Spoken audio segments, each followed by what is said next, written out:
Hola, ¿cómo están?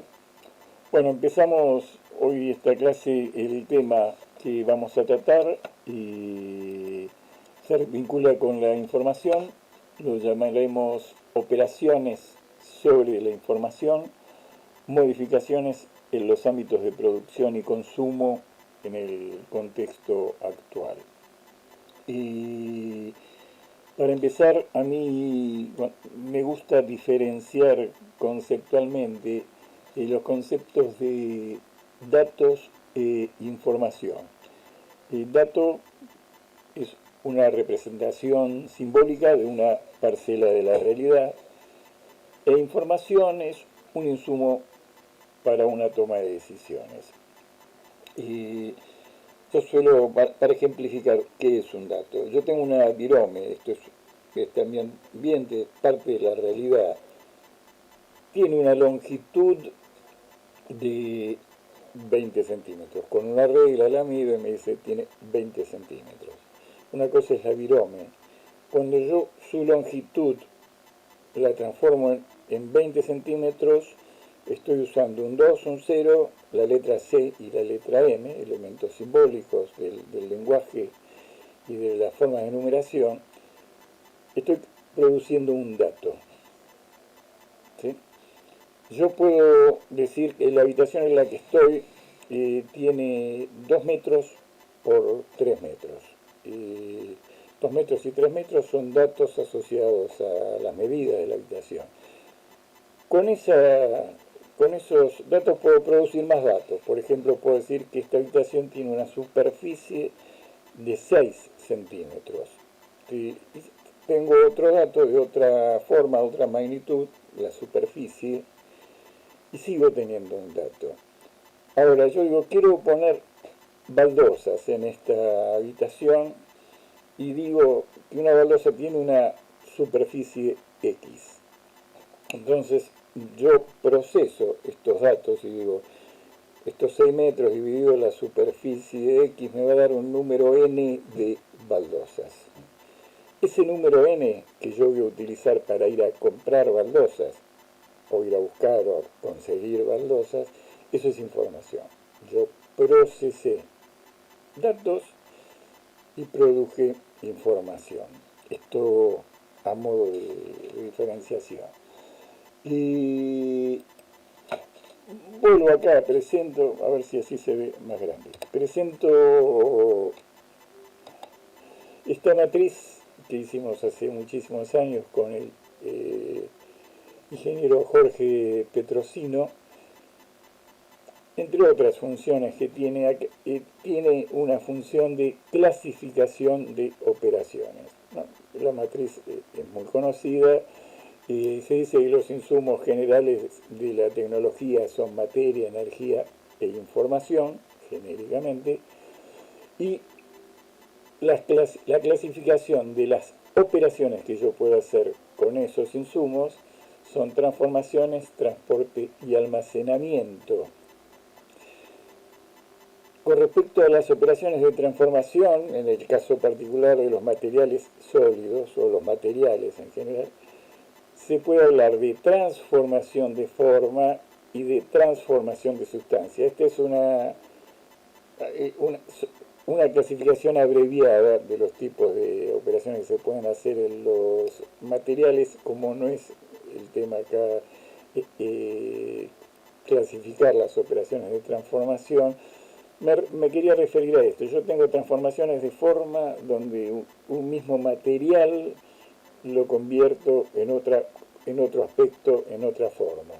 Estas transformaciones son distintas de las transformaciones de la sustancia. Si yo hago una aleación, mezclo dos metales para obtener un tercero diferente, las reacciones químicas producen distintos tipos de materiales, y la cerámica también es una transformación donde cambio las propiedades de una determinada cantidad de materia, y también están los cambios de estado, que los puedo usar con distintos objetivos, digo, conservación, transporte, etcétera, etcétera.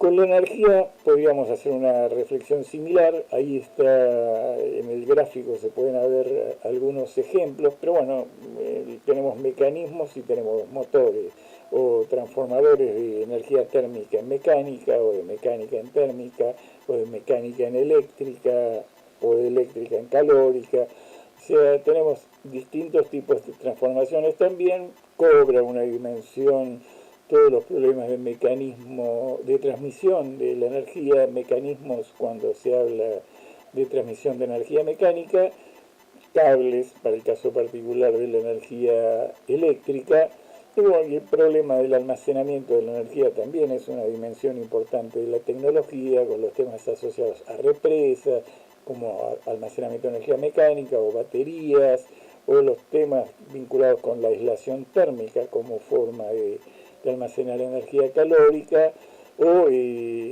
por supuesto también, y acá esto tiene que ver ya con el tema de la información, es la grabación de sonido. Si yo grabo música, uno puede discutir si es arte, pero es información también. Entonces el almacenamiento de sonido a partir del desarrollo de las actividades del audio cobra una dimensión, tanto por lo que supone el almacenamiento de sonidos, de energía sonora, pero también lo que supone de almacenamiento de la información. Y llegando ya a la información, habiendo hecho la aclaración de la diferencia entre dato e información, podemos hablar también de transformaciones de forma. Yo tengo un mensaje, ese mensaje lo convierto con un código en otro tipo de mensaje. El mensaje es el mismo, no cambié su sustancia, digamos. Y la escritura, yo tengo un mensaje hablado y lo escribo. Entonces, más allá de que esto, por supuesto, tiene que ver con su almacenamiento, también tiene que ver con su comunicación, pero también puedo pensar en una codificación, una idea de una máquina y hacer con ella el plano, o un plano como una guía para hacer una pieza o construir una máquina, ¿no? Ahí, fíjense, volviendo a la diferencia, el plano podría ser un dato, pero también podría convertirse, según el uso, en información. Y para entrar a las tecnologías actuales, un punto clave, del que vamos a hablar en un ratito, de las conversiones de código, está la digitalización. La digitalización es una forma que permite codificar no solamente texto con códigos alfabéticos y numéricos, sino también permite codificar sonidos y permite también codificar imágenes. Entonces vamos a pasar a esta otra transparencia. La información se diferencia, dijimos, como categoría cuando empieza a haber comunicaciones.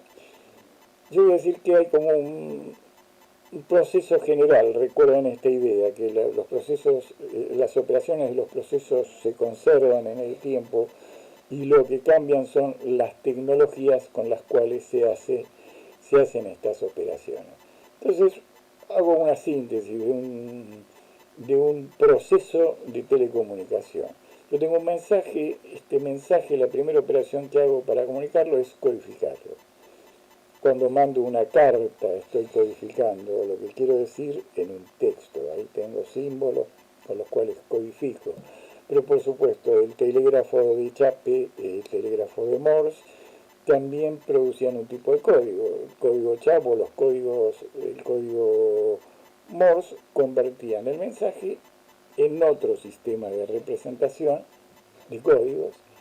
Y esos códigos luego se convierten en señales. Una señal es un cambio y yo lo que trato de hacer es producir un cambio asociado al código y que el receptor reciba de alguna forma ese cambio que yo produje como para poder recuperar a su vez el código. Entonces tendríamos hasta acá estas operaciones. Primero se codifica, luego se convierte ese código en una señal. Esa señal se transmite, muchas veces se va transmitiendo a medida que es convertido en señal, como sería el caso del telégrafo. El receptor lo que hace es convertir esa señal nuevamente en un código y nuevamente decodifica para recuperar el mensaje. Estas operaciones se siguen manteniendo hoy en día, ¿no? Cuando uno manda un mensaje de texto desde el celular, obviamente pasará por un proceso en los cuales estas operaciones se irán produciendo. Pero como sabemos, cada una de las operaciones esta, a su vez, tendrá un determinado procedimiento que dependerá de cuál es la tecnología que se utilice para cada una de estas operaciones. Entonces, lo que quisiera poner es una forma de mirar de cómo han ido los sistemas de comunicación desarrollándose a lo largo del tiempo. Si nosotros queremos que nuestros alumnos puedan, me saco el celular, puedan comprender cómo desde un celular yo puedo transmitir texto, sonido o imagen a cualquier lugar del mundo donde haya alguien con otro celular. Si quieren entender qué hay atrás del celular, aparte de una cosa azul muy bonita, hay un mundo, un sistema de actividad complejo cuya comprensión requeriría de la comprensión de cuáles han sido las formas por las cuales se fue resolviendo esta problemática de realizar estas operaciones de las que estoy hablando a lo largo de la historia. Y entonces sugiero acá una tabla de este tipo que hace un repaso así de títulos respecto a las formas de las transmisiones de las comunicaciones. Y decimos que hay tres tipos de soporte en las comunicaciones o en los registros de la información también. O sea, uno son los textos de los que hablamos, otro es el sonido, no solo el lenguaje, es sonoro, sino que hay otro tipo de información asociada al sonido, como la música, que también es un tipo de información. Y la otra cosa de la cual podemos hablar son las imágenes, o sea, el volumen y la cantidad de información o el dato que supone una imagen. Como dice el refrán, una imagen vale más que 1000 palabras. Podríamos decir que si un texto tiene 1000 palabras y el texto de una imagen vale lo mismo, pero bueno, sería obviamente es más económica la imagen. Separo de esto que tiene que ver con los soportes de la información, con el audio, que es una combinación de imagen y sonido, y con la otra gran actividad que surge en el siglo XX, que es el procesamiento de la información a partir de máquinas que pueden generar operaciones, sobre la información y generar distintos tipos de información. Acá sí, el producto de estas grandes computadoras sin duda sería información. Entonces, cuando hablemos de texto hay una secuencia que empieza con la telegrafía. No puse la telegrafía de Schaap en esta tabla, podría agregársela perfectamente, pero la telegrafía de Schaap tenía un sistema de código, un sistema óptico de transmisión, aprovechaba la energía lumínica para transmitir. El código estaba asociado las señales se emitían con un sistema de barreras, tenían un procedimiento importante dentro de la transmisión de la información, es el tema de la retransmisión. Por eso en el telégrafo de Morse aparece como categoría importante el problema de la retransmisión a partir del invento de un dispositivo que es el relé. El relé permite retransmitir la información de texto, dado que por las características físicas de la transmisión telegráfica, la señal perdía intensidad aproximadamente a los 30 kilómetros y era necesario reenviarla. Primero esto se lo hacía con una persona se retransmitía la información del telégrafo de Schaap y curiosamente esta persona no conocía el código, no podía ni codificar ni decodificar, pero sí podía copiar la combinación de señales y reenviarla. Entonces, en el procedimiento de transmisión aparece con fuerza un procedimiento que es el llamado la retransmisión. Tanto Baudot como con Bors cobra dimensión importante el tema de la red y empieza a ser un problema como la información viaja de un punto a otro adentro de una red, problema que se sigue dando hoy en día, ¿no? Cuando yo llamo a un teléfono dentro de una página, estoy conectándome con otro punto de una red. Una modificación al telégrafo de Morse es el de Baudot, que es interesante porque aparece aquí el tema de la digitalización. El telégrafo de Baudot se hace con un tecladito de 5 teclas. Estas teclas pueden estar apretadas o no, on, off. O abierto o cerrado.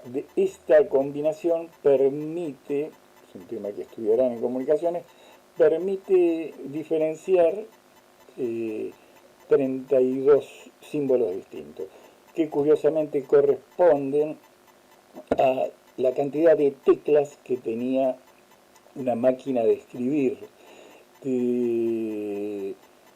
Entonces lo que hace el telégrafo Baudot introduce en el ámbito de la tecnología una primer digitalización a partir de un dispositivo de 5 teclas. Hoy en día lo podemos llamar 5 bits. La teletipo, ¿qué hace? Ya sobre la idea de la máquina de escribir que utiliza el telégrafo de Baudot, por supuesto el telégrafo Baudot introduce otra serie de soluciones importantes en las búsquedas de mejora de la telegrafía, y la teletipo lo que hace simplemente es decir, bueno, si yo tengo una máquina de escribir, ¿por qué no hago una máquina que teclee directamente el código Baudot? Este código Baudot por el medio de algún dispositivo produzca las señales que lleguen a otro lado y otra máquina de escribir escribe directamente el texto, el mensaje que uno quiere enviar. Y acá, cuando hablamos de esto, de los cambios en los contextos, el telégrafo Morse era un servicio, solo quienes estaban asociados a la telegrafía, a las empresas de telegrafía, conocían el código Morse. Había un grupo de gente que lo hacía en forma de aficionados, que se mandaban mensajes telegráficos inalámbricos, que es otra categoría que hemos puesto aquí en el paquete de tecnologías asociadas a la tecnología. Pero con la teletipo ya los usuarios podían adquirir un dispositivo de teletipo y conectarse directamente con otro usuario que tuviera una teletipo en redes específicas para la transmisión de este tipo de mensajes con este tipo de tecnología. Pero acá hay un cambio en el contexto, dado que los usuarios que pudieran o requirieran un servicio de este tipo podían adquirirlo, a diferencia de la telegrafía anteriormente, donde esto solo era un servicio que ofrecían las empresas que ofrecían un servicio importante. Piensen que en Estados Unidos la empresa más grande en la época que se inventó el telégrafo Morse era la dueña del servicio, era la Western Union, que era como si dijésemos hoy la Microsoft en volumen de dinero y negocio que manejaban. Mencionamos la telegrafía inalámbrica porque de ahí la telegrafía inalámbrica brindará el desarrollo de otra tecnología que será la radio. Siguen habiendo avances en la transmisión de texto. Otro hito es el videotexto francés que permite ya comunicarse con pantallas. Acá aparece la idea de la pantalla, que esta pantalla venía de la televisión, del invento de la televisión, que es esta mezcla de imágenes y audio, pero aparece ya un uso, una combinación de tecnologías preexistentes para crear un dispositivo que permite comunicarse con determinados centros que brindan información y comunicarse con otro usuario. Esto lo hace la empresa France Telecom, que ofrece un servicio hogareño de videotexto. Es decir, ya esto de la telegrafía dejaba de ser un servicio y ya empezaba a haber usuarios individuales. Hay un cambio en el contexto de uso de estas tecnologías. Bueno, luego aparecen las redes, cuando inventadas las grandes computadoras, viene la idea de comunicar computadoras, pero estas computadoras comunican texto, ¿no? Y la primera gran red es la red ARPANET, y en paralelo a esto se desarrollan otras tecnologías de comunicación, que es el módem o los BBS, que permiten aprovechar las redes telefónicas para comunicar computadoras personales. Ahí hay otro hito. Podríamos decir que dos hitos centrales en la historia de Internet, que es a donde va a desembocar todo esto, son la red ARPANET, que es una red estatal militar norteamericana, y el invento del módem, que el módem es un invento contracultural, dado que lo inventan dos estudiantes para poder conectarse ellos con sus teléfonos. Pero esto tiene un rápido crecimiento y desarrollo hasta que se confluyen todas estas dos formas de comunicación en redes más amplias. Y el otro soporte del que hablábamos es el sonido. Hitos vinculados a la transmisión del sonido son la telefonía, que aparece en la búsqueda de mejorar la telegrafía, pero asociado a la telegrafía aparece otro fenómeno interesante en el desarrollo de la tecnología, que son las centrales. Las primeras centrales eran manuales, alguien escuchaba, me quiero comunicar con fulano, ponía un cable conectado con otro cable y cada telefonista atendía más o menos 100 teléfonos y cada 100 personas iban haciendo distintas centrales. Entonces, si alguien quería comunicarse con una central de un vecino, se comunicaba, conectaba, existía una estructura que permitía conectar miles de personas y hablar simultáneamente por teléfono, con una característica que no hay que dejar de tener revista. Cuando existían las centrales manuales en un primer momento la comunicación es solamente, no hay larga distancia, solamente es un alcance local, porque no se había resuelto para la telefonía el problema de la caída de tensión, que era similar al de la telegrafía, pero el relé que lo resuelve en la telegrafía no lo resuelve en la telefonía. Y hasta que no se desarrolla la válvula, que lo hace la empresa Bell, un empleado de la empresa Bell inventa la válvula electrónica, y con esta válvula se puede retransmitir mensajes por cables y lograr que se alcancen distancias más largas, y se inventa la larga distancia. Por supuesto, la empresa Bell patenta rápidamente la larga distancia, y esto le permite, dado que cuando vence la patente de Bell en Estados Unidos, surgen empresas telefónicas locales. Incluso en una misma ciudad varias empresas podían comunicar distintos usuarios, y si uno era cliente de una empresa no podía comunicarse con otro cliente de la otra empresa. La larga distancia hace que caiga, dado que Bell tiene por 20 años la exclusividad de la larga distancia, y obviamente no podían competir empresas locales que no tenían larga distancia con una empresa como la Bell, que sí ofrecía el servicio de larga distancia. Entonces, bueno, con una asociación empresarial con la banca Morgan, compran al resto de las empresas por valores muy pequeños y empiezan a hacer el monopolio que se llama ITT, que sigue existiendo, International Telephone and Telegraph, que tiene el monopolio de las comunicaciones telefónicas. Hija de la telefonía y de la telegrafía inalámbrica, para decir dos adelantos importantes, y de la electrónica que surge con las válvulas, aparece la radio como otro fenómeno de comunicación de sonido, y se crea también una red internacional de comunicación.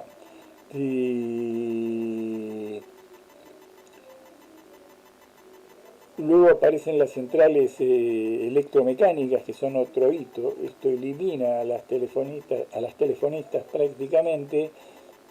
Y luego las centrales electromecánicas que eran gigantescas, o sea, una habitación enorme, digamos, no recuerdo cuánto, pero imagínense 10 metros por 5 metros, una máquina gigantesca, permitía comunicar a 10.000 usuarios. Tenía un costo elevadísimo y un costo de mantenimiento.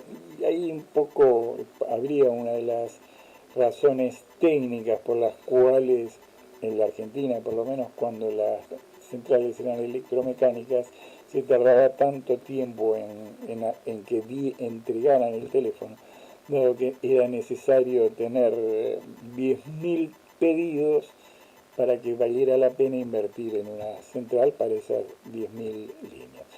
Bueno, aparece la red internacional, pero aparece un gran cableado que ya tiene alcance nacional e internacional, con una estructura que combina centrales automáticas con centrales manuales. La larga distancia durante muchísimo tiempo fue una telefonista manual la que se hacía cargo de ella, pero aparece una red internacional y en este tema tan central para nosotros aparece el tema de las redes cableadas. Más tarde se empiezan a lograr comunicaciones utilizando ondas electromagnéticas, y a partir de la instalación de antenas, posteriormente satélites, se logra una comunicación mundial también utilizando señales electromagnéticas. Y aparece por último la telefonía celular, que con este conocimiento de las centrales electromagnéticas, un determinado diseño de antenas distribuidas en determinada superficie de una región, que se llama célula. Justamente una antena cubre una célula y la red es de distintas antenas, células, que se van comunicando entre sí. La otra tecnología que arranca, el otro soporte que arranca con el tema de las imágenes, imágenes obviamente aparece una primera tecnología óptica, que es la óptica y química, que es la telegrafía, pero con el tema de la transmisión de imágenes mucho antes ya se había inventado, casi a finales del siglo XIX, el fax, aunque no logra tener un éxito de aplicación muy importante. Sí, su principio de funcionamiento, el mismo que sigue teniendo después, ya venía de fin del siglo XIX. Aparecen luego ya vinculando posibilidades de transmisión de máquinas y fotografía, el tema de las telefotos y las radiofotos utilizadas por periódicos para mandarse fotos rápidamente y para lograr publicaciones inmediatas. Acá la velocidad de transmisión está asociada a las características de la prensa.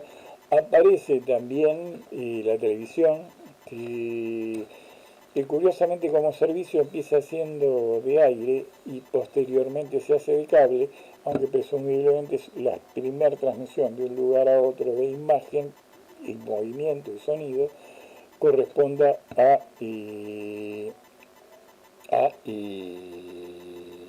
una primera comunicación vía cable.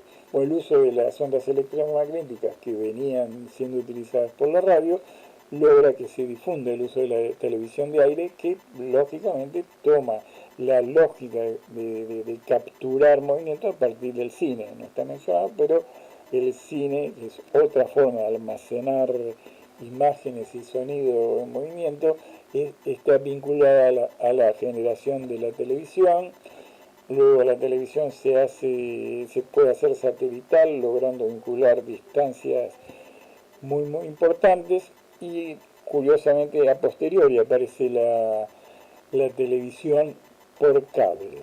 Y bueno, estaría otro hito, que sería la televisión blanco y negro, y la de color no importa, pero yo lo que quiero es mostrar con este gráfico cómo van surgiendo tecnologías que van a dar lugar a la producción de lo que tenemos hoy. Aparece en otra categoría con su historia y su recorrido el fonógrafo y el gramófono, que eran formas de grabar sonido, o sea, de almacenar sonido. En un primer lugar los medios eran los discos de pasta, pero posteriormente se inventan los medios magnéticos de grabación, que serán centrales para el desarrollo de las computadoras, que aparte de los sistemas de tratamiento de la información electrónicos complejos que tienen, requieren un medio de almacenamiento tanto de los programas, procedimientos, como les solemos decir también nosotros, o de los datos. Entonces, conocimientos, que como también les solemos decir. Entonces, esto desarrollado para el audio sirve también en los temas de procesamiento de la información. Posteriormente aparecen las computadoras personales, y en los temas de audio aparecen también tecnologías de soporte electrónico de digitalización del sonido, es decir, convertir esa señal sonora, esas vibraciones sonoras, convertirlas en un código de ceros y unos, ¿no? Entonces, tanto el sonido se digitaliza, las imágenes se digitalizan, los textos se digitalizan, y a partir del uso de computadoras personales y utilizando los cables que había, tanto de la telefonía y su red, como los cables que había de la televisión por cable y su red, surge esto que se llama Internet, donde es un medio donde se transmite todo tipo de datos, tanto texto, sonido e imagen, y imágenes en movimiento, y la mejora en la performance de procesamiento de dispositivos, de procesamiento de la información, hace esto de lo que hablábamos hace poco momento, que podemos tener acceso a Internet en dispositivos tan pequeños y tan sencillos y tan distribuidos socialmente como la computadora. Bueno, en síntesis, la idea es dar señales y claves para aquellos que vayan a trabajar estos temas en la escuela, que por supuesto a lo largo de procesos muy distribuidos en el tiempo, pero la invitación es a seguir una secuencia del tratamiento que permite entender cómo esta gran complejidad esta gran red en la que estamos todos inmersos, según algunos atrapados o inmersos y atrapados, cómo se fue construyendo ladrillo a ladrillo a partir del desarrollo de distintas tecnologías vinculadas a las operaciones de procesamiento de la información. Bueno, espero haber sido útil. Gracias.